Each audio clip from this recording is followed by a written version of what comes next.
The Gauteng Human Settlements Department today tables its 2025-2026 budget vote at the provincial legislature. And it comes at a time where the province is experiencing a serious housing backlog. The formalization of informal settlements is also a challenge. Newzroom Afrika's Ziniko Mhlaba is keeping an eye on this one. Ziniko, good morning. We started our day by talking about, a historical issue in Gauteng in relation to one of the hostels in the province, broken down, dilapidated, with no recourse or end in sight for the local community. There are big challenges facing human settlements, which are now at the doorstep of the Human Settlements MEC. It's really important to see how much decisive action she's able to take, isn't it? Yes, indeed. The Department of Human Settlements in Gauteng has a lot on its plate when it comes to finding or identifying key priorities.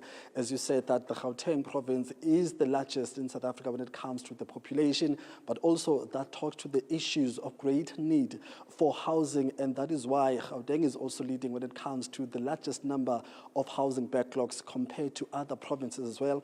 There's that issue of informal settlements as well. The province is also leading with the highest number of informal settlements, followed by the province of the Western Cape, and of course then KwaZulu-Natal is at number 3. I'm joined now by the MEC, who has the responsibility now of trying to allocate funds towards these competing challenges in this province. MEC, thank you very much for your time.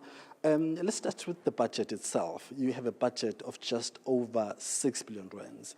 We have to deal with the issues of the backlog in the province, but also new projects that must be, kickstart in terms of responding to these challenges.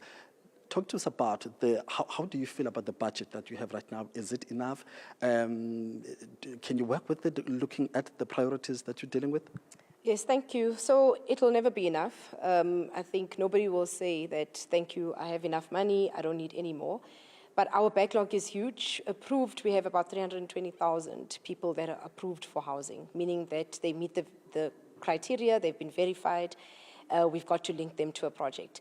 But the budget that we have been allocated will only allow us to build about 8,000 houses. So that explains just how much our backlog is. Urbanization, rapid urbanization drives people into Gauteng, and our ability to deliver infrastructure doesn't match the demand across the board.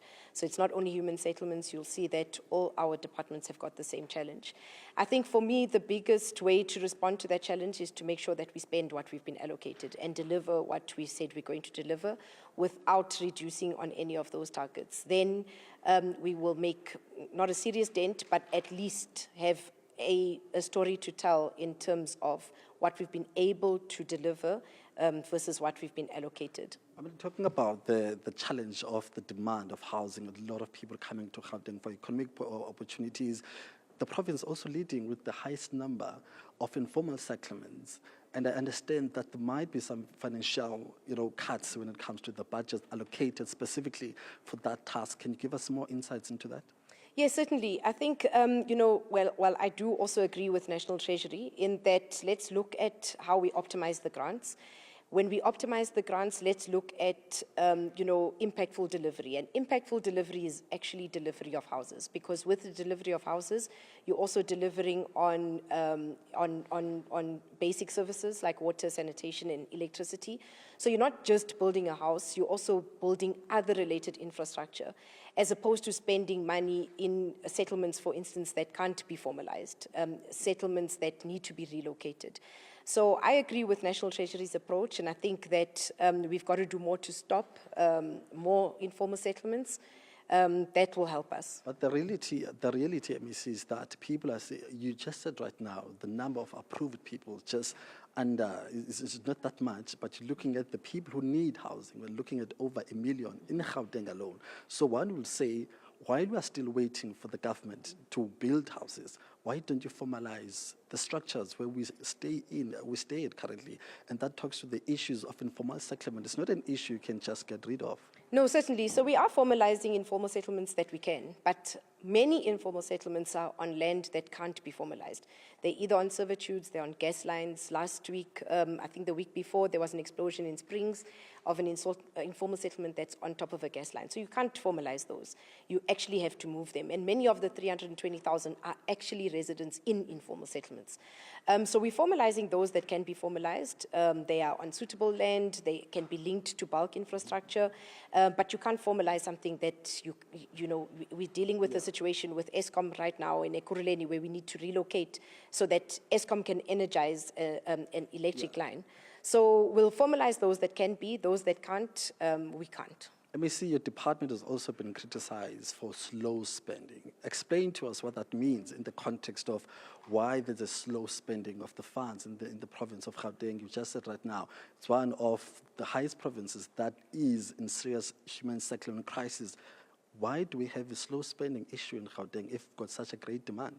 So yes, in the previous financial year, we had a challenge in the first 2 quarters of that financial year, where there was slow spending picked up by National Human Settlements. I think we've done a lot to turn that situation around, introduced more efficiencies in the department, upfront communicated to our projects and developers of what they will be expected to deliver, so that there's no lag in what they are, in communicating what they're expected to deliver, and so that they can start ahead. I think, so if you compare our current first quarter performance in terms of expenditure compared to the last financial year's first quarter, we far exceeded that. And I believe, and I'm sure that I'm actually confident that we'll actually get additional funding from National Human Settlements this year. Lastly, the houses you built, people are saying that they do not own those houses because they do not have title deed, especially in RDP houses in Soweto, across the province actually. How are you addressing that? People are saying that we don't have title deeds, we can't claim the ownership of these houses. Why is that still the problem 20 years later? So we've got a lot of historic problems. We've written to all municipalities, one, to reduce and relax regulations of old townships. You speak about Soweto, so our biggest number is in Bramfisherville. It's a township that was established years ago under different ordinances. Those ordinances don't exist anymore. We've asked the municipality to relax those regulations so that we can issue title deeds. If the municipalities cooperate, and I'm sure they will because it's in their best interest to have those title deeds issued, we should be fine. We don't have a problem with new houses that we've delivered.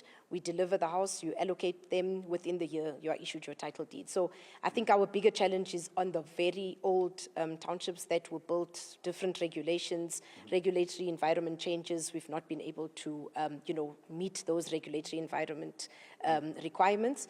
But I think the municipalities will definitely cooperate because many of the regulations that are outstanding are actually what the municipalities must deliver on. MEC, thank you very much for your time. Thank you. Thanks very much. Thank you very much. That's MEC for Human Settlements in the province of Gauteng, Ms. Tasneem Mhlaba, just giving us insight and the rationale behind the locations which she will be delivering in the next hour or so here in the Gauteng legislature.